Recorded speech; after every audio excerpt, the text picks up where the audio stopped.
Welcome back. I commend you for continuing your education, and I am sure you'll find today's lessons valuable.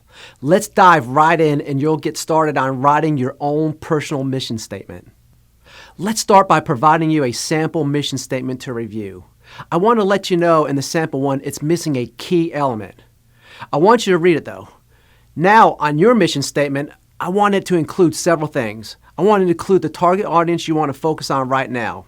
I want it to include a time frame. When are you committed to achieve that goal, and a very specific goal. And I also want it to have that emotional hook. I'm going to read this one to you. Again, there's something missing here. This one was done for a college planner. He obviously has business objectives integrated with the classroom and his education objectives, which is great for him. For others, you may just be doing this to give back, and you may not have those business objectives. That's okay. Even if it's the case, we would like you to include some objectives that will highlight your efforts to sustain the program over the long term. How many students do you want to reach? What is the improvement on their testing? What are those specific objectives you want? Please just look at the mission statement as just a rough idea for you, but I'm going to read through this. Here was his first draft to us. We're on a mission to empower 10,000 families with practical money skills while showing them how they can greatly reduce the cost of college by the end of the year. If you believe in what I'm doing, we will be of service for families in our community. Can you send out an email to your friends that you can think that may benefit from this, and post a message on Facebook and Twitter? That was his answer. Can anybody tell me what is really missing there with those objectives I went through? What is he missing in there? I would say the main thing missing here is that emotional hook. Empowering 10,000 families with practical money skills while helping them reduce the cost of college, that's great, but what is the hook for the families? A lot of families I talk to when we work a lot with college planners and different other people that work with these families, they're worried. They're sick to death wondering how they can afford college for their kids. They get these offers in the mail and they're seeing what it'll cost and they're like, how am I going to afford this? I want my kid to have a higher education, but how am I going to do this? He could have really drilled down on that emotional hook and really helped people feel that. He could have started out and he did more of like a formal thing. I like to do it more of a personal way. I've been out there seeing a lot of people worried about paying for their kids' school. They're up late at night. They're not able to sleep. Different things like that. He could bring into this, and I really want to help reach 10,000 families by the end of the year to help them avoid that stress, avoid that worry, so they can feel confident and know that their kid is going to college, that they're getting the education that many of these families never receive, so they can get into a little bit more like that. But I want for you just to take a moment. I want you to write out your own personal mission statement. Again, each one of you is going to be different. You're going to have different goals. After the event today, I want you to spend more time on this. Or if you're watching the recorded version, pause it. Then get back to this recording because I really want this. I want your mission statement to be very clear. Any organization, or should I say any successful organization, is going to have a very, very clear focus and clear goals. They're going to have a clear mission. When it comes to us as individuals, often we don't carry that to ourselves. This is really critical on all aspects of our lives to have those written goals, to have those dreams down on paper, to focus on that end result you want. You as an educator, what is it that you want to see? What is that difference you want to make? Who is it that you're looking to help? Write that down right now. Because you're not going to in the 60 or more seconds I'm going to give you here. You're not going to have a clearly defined mission statement as far as what you're looking to accomplish as a financial educator. This is really going to guide us. I know some people don't like the term mission statement. That's okay. It could be just a personal statement or whatever it is that you want it to be. It could be written in bullet point fashion. It could be written any way that impacts you, but I really want this to be the focus of your training going on. I want you to really relate this and everything back to your goals and thinking, I learned this. So how will that help me on my mission? What you'll find as you go through the training, your mission statement and your personal statement, you will be expanding as you learn more of these techniques and as you learn more of what you could do with financial literacy. I'm going to move on, but continue to focus on this mission statement right after the event. Make sure you write your mission today. We want you to take action now because this is an important thing. When you have this clear mission statement, you want to leverage that when you're talking to people in the community. The great thing about financial literacy is that it can help you accomplish your business and your outreach goals. Use your mission statement and your advocacy work as well. One tip is to get those that you are sharing with on a yes pattern. Follow the questions that appear a few slides back. Do you believe in financial literacy? Do you think it's important? Do you think this will help empower our community? And do you think this will make a difference in their lives? Listen to the rest of these questions and then to share answers. Then we can get into what we are asking for. For example, I would like to expand this program and to serve our departments. Can you plan the venue and promote this program? Whenever they ask maybe, give them the habit of saying yes. We want to teach you to be not only effective educators, but effective advocates in the process. You see, financial literacy is at a tipping point. Its time has come. It hasn't been taught for years, and we see the consequences of it, and it's sad. We see the numbers in every day, and we're going to get into that in a second. But the stories behind it are more impactful. You're an advocate. Certified financial education instructors not only represent the best educators out there, but advocates that are passionate about sharing this message. Use this as a rough framework to share your message. When you're trying to get something done for financial literacy, for the overall movement, and for you personally, this focus on my product. This person has a business objective. Yours can be just to reach more students or expand the program. Whatever you do, utilize this type of framework. Or whatever framework you're comfortable with. This will work very effectively for wide instructors and advocates. Moving on from here, we're going to get into the next phase, which is talking about the financial illiteracy epidemic. Again, why is this important? Well, for those of you teaching kids, youth, and young adults, we need to know what to teach them so we can proactively help them avoid those problems. For those of you teaching adults, we need to know what's going on in their lives so we can help them modify their behavior and benefit from their improved capabilities. Later in this lesson plan, you want to dive into how to utilize training, pre-testing, post-testing, and consultations to get a better idea of who you're serving specifically. Take a look at the President's Council on Financial Literacy's quote. It says, "Financial illiteracy is not an issue unique to any one population. It affects everyone, men, women, young and old, across all racial and socioeconomic lines. No longer can we stand by and ignore this problem. The economic future of the United States depends on it." Wow. We got to have something to do. The economic future of the United States depends on it. Now, this is critical. I know we have people that are taking this certification course from all around the world. So I can tell you, this definition extends to all corners of the globe. It is really a critical issue impacting people all, again, as you see here, racial and socioeconomic lines. Now, let's take a deeper look at what's going on with adults out here today.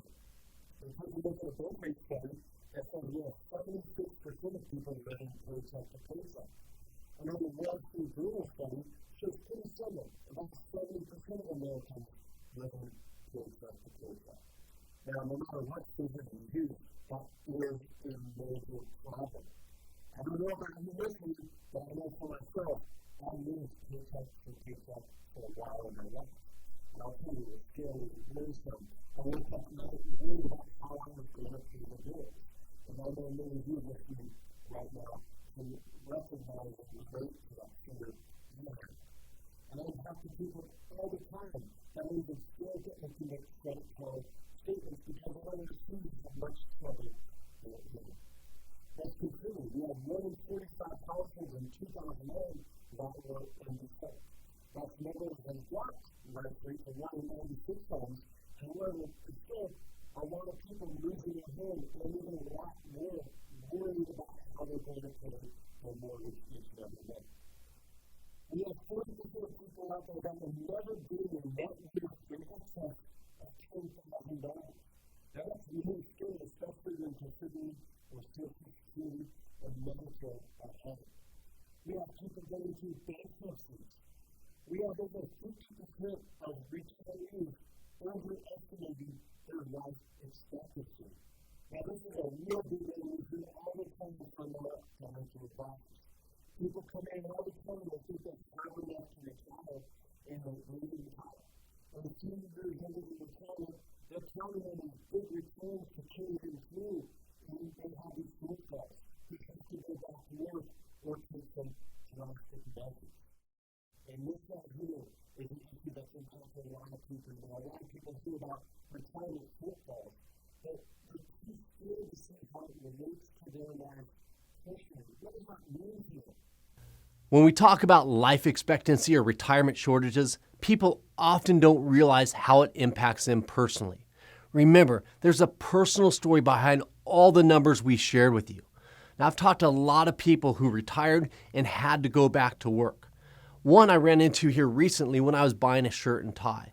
This gentleman was about 80 years old, a really nice guy, but as we're walking around, he had a major cough attack, so much so he had to actually sit down, have some water, and regain his composure.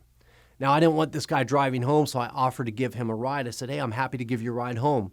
And I'll never forget what he said and the look on his face as he said to me, "I can't. I have to work." Now, this guy, 80 years old, and sadly, it looked like he had a foot in the grave already.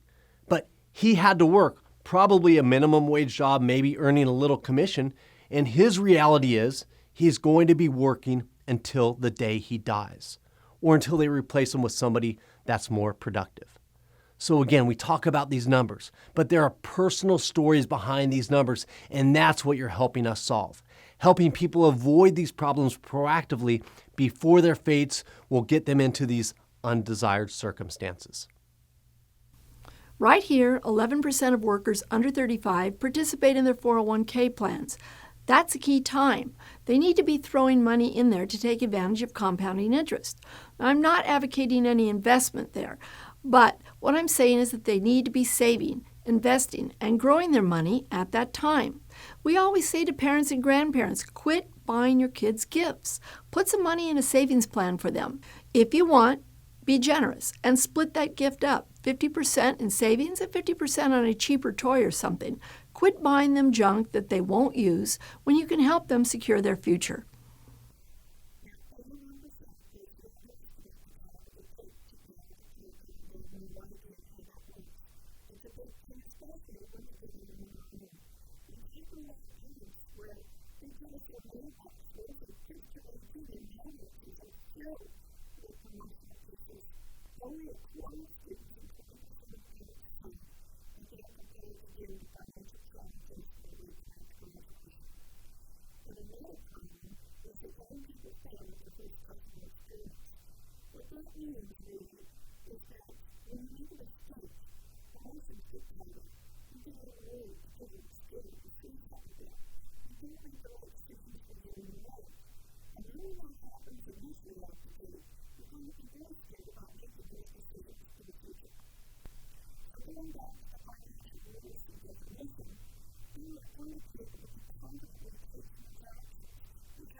Let's look at the second point, higher education, which is the number one reason why students drop out. We have a huge crisis on our hands right now. We also have a huge student loan debt problem. They're not knowing how to manage their debt. There's a recent article that's come out that has stated that student loan debt is at over $1 trillion. That could be the next bubble to burst in this country. It not only affects the students themselves, but it affects the entire financial market. We have 80% of our kids going back home with their parents, and this is a time when they're supposed to be out spreading their wings and experimenting with new things and having fun. It's not the time to be under their parents' roof, under their rules. No, this inhibits their overall growth, their self-sufficiency, and also their independence. In order to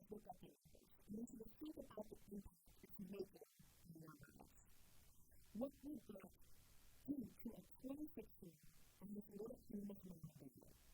What you do if you're one of those people that have less than $10,000 saved, and they're planning on retiring in the next 2 years. We really want you to get the same ideas.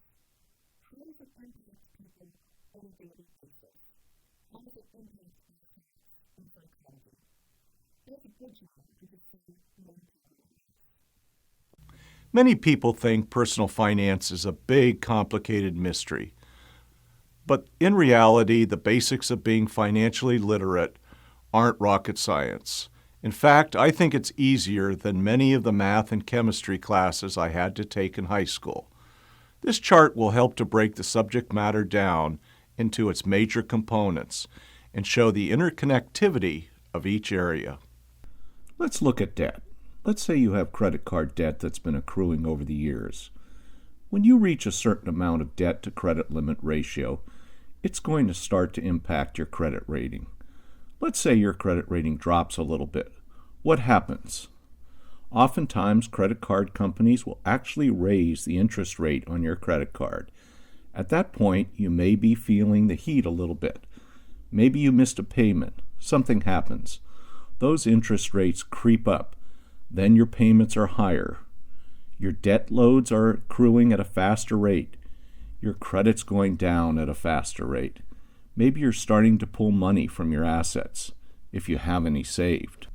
If you're like most people out there, they don't have that money, the fallback emergency cash saved. Maybe they'll start to tap into their 401k. Maybe they'll start to apply for more credit cards, which can damage their credit rating even more, increasing their debt loads, increasing the interest rates. Maybe they're relying on one source of income. If they have a little hiccup, maybe a few days missed at work, or maybe laid off, which is common today, this could be a very negative financial cycle. One little mistake there, if the other areas aren't strong, could really have a detrimental effect. Now let's look at it another way. Say you have some debt, some assets, you're in a somewhat stable position.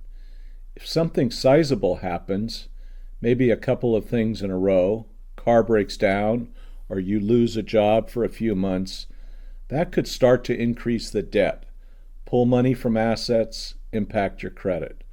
All of these work hand in hand together. The neat thing about financial literacy is we're helping to shore up each of these areas. Instead of this, which is most common out there, most people are in a negative financial cycle. If you look at the statistics we showed before, most people are in a negative financial cycle. What we're doing as financial educators is helping to shore up each of these areas. And as they see improvement in one area, let's say they start to reduce their debt, then their credit rating starts to go up. Then they can qualify for a credit card where they can consolidate some of their debt. Then they're having more money to save each month. So it can work in a positive way as well. For most people, it doesn't. But for the people that you're going to be serving, you're going to be helping this circle go in the right direction. The main reason for this slide is so that you'll understand how everything works together. If we're teaching a class on assets, these other assets will directly impact their ability to acquire and grow their assets. Now that you see the interconnectedness of our personal finances, let's examine some of the common mistakes that people make that pull them from financial wellness. Let's take a peek here at common mistakes people make. Number 1, they don't know how much they need to live a desired lifestyle. For many, the spending habits start when they're kids. Advertisers spend billions conditioning people to be consumers. As people mature into adults, they live a lifestyle, but they don't know how much that's really costing them on a daily basis. For other people, they're buying that cup of coffee when that's not really their end goal. They may want to buy a new car, yet they're sipping away their $200 a month on coffee instead of saving for that car. Most people don't have a clear plan when it comes to personal finances. This is common. This is epidemic. They do not know how much money they need to reach their financial goals, and they don't have steps and steps to keep them on track. This is a big big reason why many people out there today never able to find a title. Some people potentially don't pay it because they do not want to pay for high school. They start thinking about their future structure. As humans, our natural inclination is to look away from pain and towards pleasure. Without an inspiring goal that gives them reasons to plan their future, many people will never develop a personal financial wellness plan. As financial educators, we get people beyond the field and working towards a tangible plan of action. Sadly, many speakers simply training with those long-term experiences that long-term financial work. The only thing that they're giving is, you're going to go to grade school, you go to high school, you can go to college. College is another plan. That's all you get. You why do you go to college? It's not good about the grade. It's great to have a good speaker. I totally get that. But it's normal. It's for that lifestyle. You can afford the lifestyle you desire. You need to take steps beyond college to do anything. Spend a longer-term goals that make you more excited about college because you already have a reason why. So you know they can do more to invest in your lifestyle goals. They don't have trusted mentors, coaches, and advisors. A lot of it comes down to they didn't feel confident in talking with anybody and you can outreach. They don't know what questions to ask. It's always important that they have enough knowledge to be able to ask the right questions. You know that person, I remember talking with a 18-year-old biometrics called talking to a guy about getting a loan. And all I know is he was in a state who was really intimidated. There were a lot of numbers in it, and I had no idea what I was going through. It was a small loan, and obviously he didn't care too much about it. I got to believe in my interest in it. I'm sure he did a lot on the back by being that trusted person, and I'm going to sit there to a real interesting thing. People take advice from the wrong people, like I have in the past. Oftentimes, we're taking advice from people who don't know how to shop at the roads, to shop at the stores, and they're giving us advice. What insurance coverage should I have? What mortgage should I choose? What investments should I make? Instead of finishing on that day and finding out an advisor that's committed to us, committed to the long-term success of us as individuals. Also, we see a lot of people in the workplace who use the workplace institute to initiative. This is how they actually find out what's the investment. They're properly with you. If you take some money, the occupation looks at it, you may have nothing. This could look at completely different to you. Like, they'll look at something that helps the funds of last 5 years, but we never look at it anymore. It's completely wrong. Most people don't have a system to make financial decisions and they lack confidence. They have problems that snowball. This starts at a young age. And these habits, they continue as we grow. We need to understand that our youth, our kids, and you too, everybody is exposed to tens of thousands of advertisers' messages telling them to buy, purchase this, buy that. And yet nobody is really telling them how to save and grow their money and different things like that. When we're looking online, how many ads do you see a day to make a purchase? And now it's getting really sophisticated. So you see those sites that you've been to before. When you have the strength to pass off on buying that new shoe, now you go to a new website and you use a retargeting pixel that comes up. It's getting really smart with their ads. As you go to the next site, you're going to see that ad from that same shoe company that you were thinking about buying the shoe from. The temptation is there more and more, and yet people don't have the strategies to follow a consistent plan that's in alignment with their goals. These are the common mistakes people make. This is how people are moving away from financial wellness. And yes, financial wellness is supposed to be upside down because that's how people are. They're moving away from this. Poor habits, mistakes that compound, excessive student loan debt after they graduate, they lack the confidence. All these things are moving people away from financial wellness.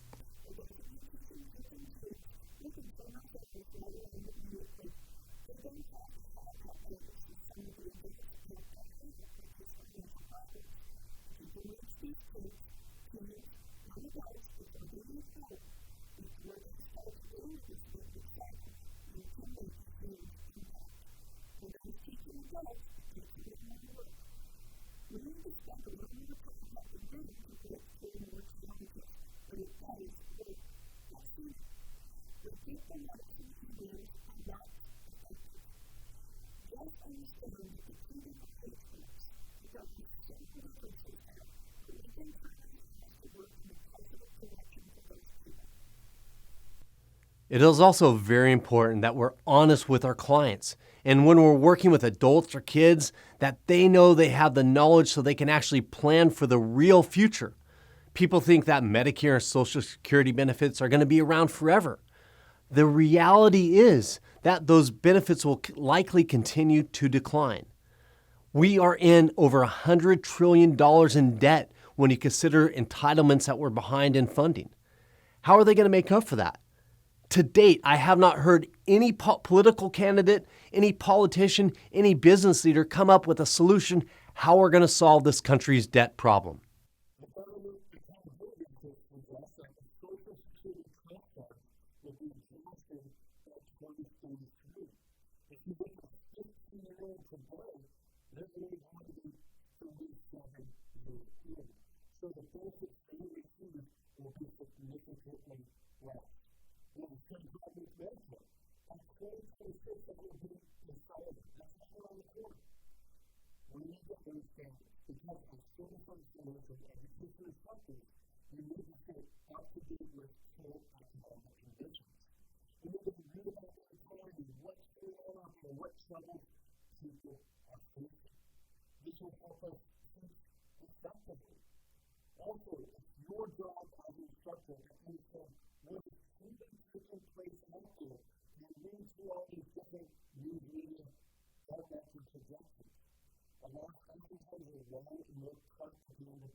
Up till now, we've showed you various statistics and demonstrated how people are moving away from a state of financial wellness. Now let's examine how it impacts people's lives. As I cover these points, think about that audience you're looking to serve. How do their finances impact them? People say money doesn't buy happiness. What I always say, the studies show that if you're making less than $75,000 per year, it can impact your happiness. For those earning above that, they flatline so the chart looks like this. Pretty steep up curve and then levels out quite a bit above $75,000 annually. But for some people that are very into spirituality or Zen, you have that strong mind control. There's people that don't need that to be happy, and that's great. I hope I personally get there one day. It's a work in progress, but I think with most of us understanding that we need to have a certain amount of comfort to be able to have that level of happiness where we're not worried. Money impacts the entire family, even kids. I talk to a lot of kids, and they're very honest when we go in the class.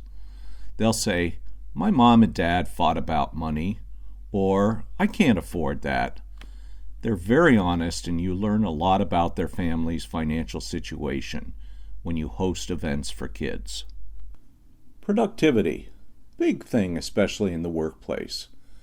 Productivity goes down a lot when you're stressed and worried. Relationships. Anybody ever fought with a girlfriend, boyfriend, husband, wife about money? I think it's a pretty common thing. Lifestyle, life experience, security, well-being. Somebody mentioned before an inadequacy feeling. The free time. All of these things are important. The health aspect's a big thing. All this stuff adds up. Debt stress is a major thing. This can really even shorten people's lives. I have had friends that have had heart attacks, even at 39. They've had heart attacks because of stress financially in their family life. So it does have big impacts there. We're going to do an activity shortly. You're going to identify those areas that are moving your groups away from financial wellness. What is it that caused them to move away from financial wellness and making the right decisions? I want you to create a storyline that has a lot of emotion into it, like an actual short story. I'm going to share one with you of something that still motivates me to this day, so you get a sense of what I want yours to look like. Include the emotions. Get beyond just the finances. Get beyond the numbers. It's important to remember that behind each of these statistics, there is a personal story. Empathy is one of the biggest things we need to possess as successful financial educators. You need to dive into the psychology of those you're serving, and you'll be able to do so by going through this activity. Spend some time on it. I'm going to move on from here. I want you to spend some time on it. Understand your role as an educator is to learn as much as you can about different groups and different people you are serving. For this activity, create an emotionally charged story that moves you. It could be a real story you heard, like about a client, or it could be something you're creating. So a little creative writing here of what you think that person may be experiencing. Maybe it's a parent that is worried about retiring. They haven't put a dime away for their kids' college and are paying off debt. How do they feel when they lay their head down at night? Think about it. What are they having for breakfast? Are their kids impacted? Maybe they see their parents stressed and are unable to pay attention in class. Are they missing out? Create that storyline of your target client. What I want you to do right now is pause the video. Take time to reflect and relate with your targeted clients. For those of you that aren't sure exactly who your targeted clients are, pick one. It doesn't need to be the one that you're going to work with forever, but pick one for this activity. Then write a short story about their day-to-day lives. I want to thank you all for paying close attention through this video. I commend you for your efforts up until now and ask you to remain vigilant through the remaining training. The financial literacy lessons you share with your audience can make a significant positive impact in their life. Many studies show there's a direct correlation between financial wellness and the money management knowledge people possess.